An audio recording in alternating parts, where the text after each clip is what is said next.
After listening to a bit of the Committee on International Trade, it sounds like Canada-US relations are much worse than we could imagine. My questions are initially to you, Mr. Appleton. You described Canada's current approach as, quote, the delusional belief that good intentions and polite dialogue will somehow protect our daily trading relationship. Is the current government's approach based on hopium?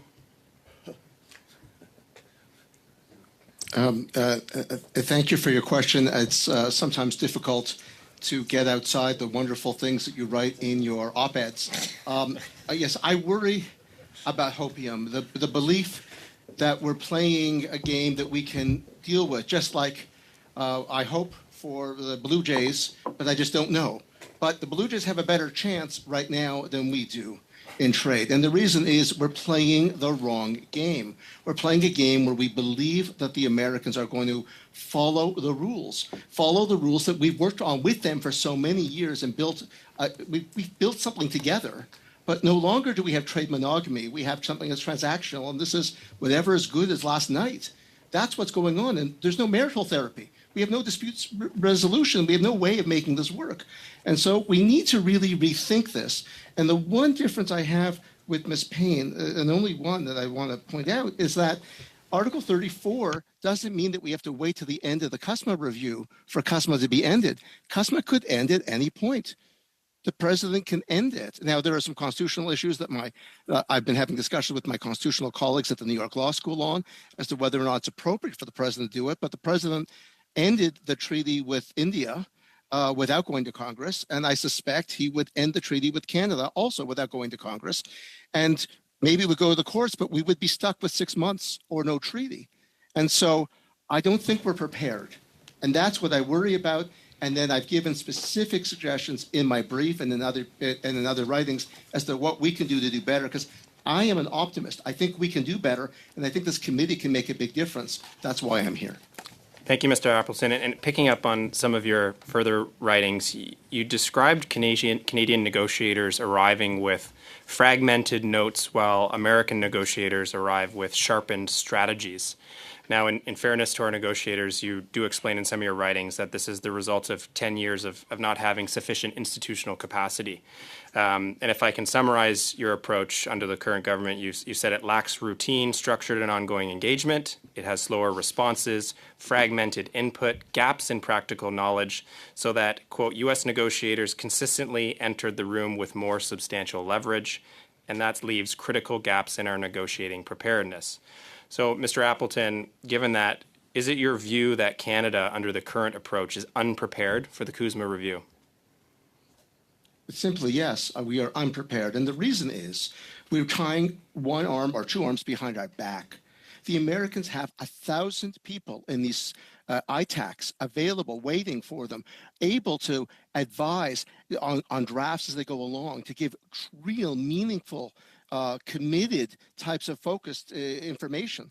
We gave that up over 20 years ago. And that is not what we need to do to be prepared. And I know that public policy schools across this country, working with the Balsillie School, are trying to create a capacity building right now to be able to help give us that. But the government has to take the offer. We can give a hand out, but they have to give their hand back if they want to do this. I don't know why we would not be doing that. I don't know why we'd walk in with less precise information, less capacity. And that is exactly the way to failure, and we can't let that happen if we want to succeed in the incoming negotiations.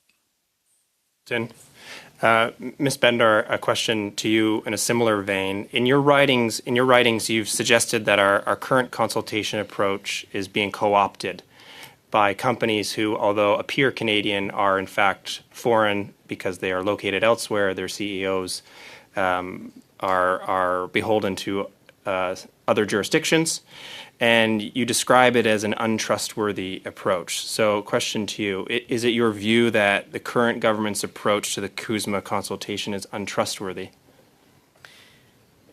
It's not my position that the current approach is untrustworthy, but I think we're in a new paradigm where we have to kind of take that advice with the grain of salt that it deserves. I resent and feel annoyed by the fact that large foreign multinationals, and not just the largest companies in the United States of America, the largest companies in the world, can be shielded by certain councils and advisory groups that they embed themselves in while they're also doing their own lobbying. And I worry that a form of capture happens where these groups aren't able to reflect Canada's best interests, but are diluted by those other voices that are running a full court press on us. Thanks. Thank you. One last question to Ms. Payne. You raised the issue of our economic industrial capacity at risk, and you of course mentioned the issue with Stellantis that has arisen. Is Unifor aware of whether the government has received from Stellantis any commitment to maintaining jobs in Canada for the billions of dollars that it provided that company? Yeah, I mean, I was part of an effort to try and get investment in the auto industry during that time, and our push was that there needed to be attachments, strings attached, obviously, to subsidies or support to attract that investment, and that those strings attached were jobs. Are you aware of that commitment or not? Which is why I haven't seen the written contracts, no. Like you, nobody has seen them. But what I will say to you is that we were very clear that in the government's negotiation with Stellantis at that time, that they needed to make sure that they were fighting to have jobs attached to those commitments. And I believe you've seen Minister Jolie's letter that she wrote Stellantis last week, which is exactly the kind of response that we need right now from our government, is to push back hard against corporations who think in this moment that they can shift production south of the border, and to use every lever we have, including the fact that they received government funding in order to support Brampton and Windsor and the battery plant, and to leverage that to make sure we're keeping production and jobs in Canada. So more of that, please. And for those of you wondering who this is Barry Appleton. He is one of North America's leading legal architects of sovereign economic policy, trade law, and investment treaty arbitration. So yeah, I'm gonna take his word for it. And based on everything we've seen so far with negotiations between the US, you should as well. These ministers are making the entire country look bad when they go into meeting after meeting completely unprepared. And at this point, it's like taking candy from a baby. The US is literally just running circles around us. Anyway, I would like to know what you think down in the comment section below, and have a good one.